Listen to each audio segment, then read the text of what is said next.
Hi, this is Mogens here. This video is an attempt to explain the engine part of the text editor. This is a very technical topic. There's a very fundamental structure around which I have created the editor. It's located in the slider namespace.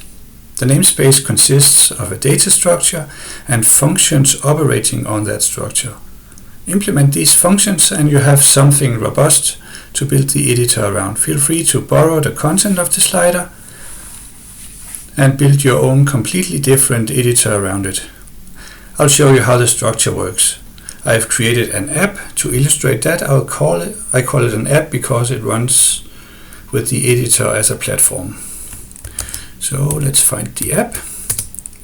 So this is my app, and I use that to illustrate how the slider works. So I'll just run the app. There you go. And now I type some text. So let's see. This is backwards.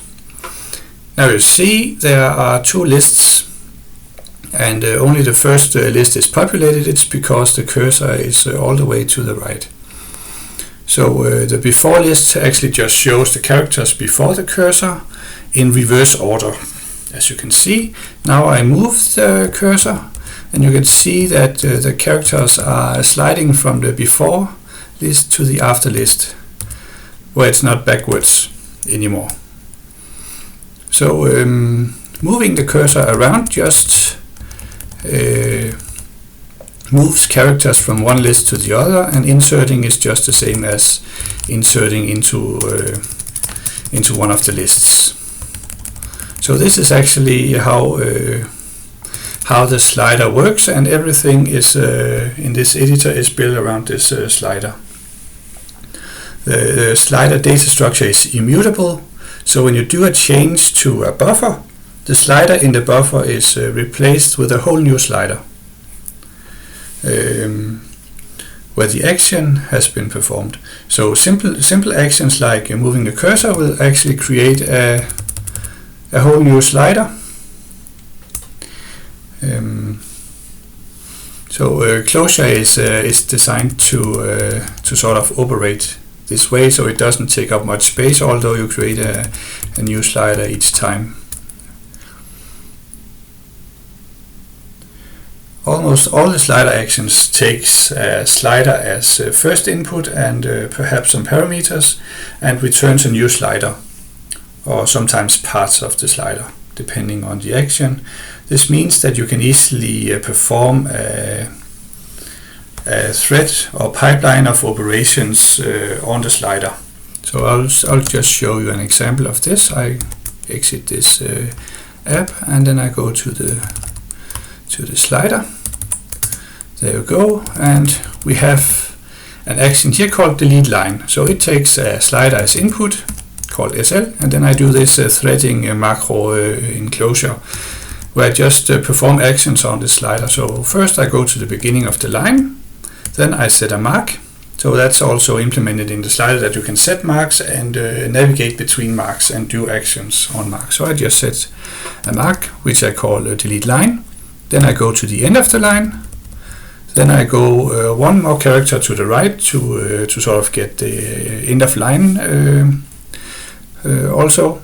And then I delete the region, so I delete everything backwards until the delete line mark. So that's actually a way to sort of construct a delete line based on actions that I have already implemented. So this is something you can do because all the actions take this slider as first input. So beginning of line takes this slider and goes to the beginning of the line, and then returns another slider.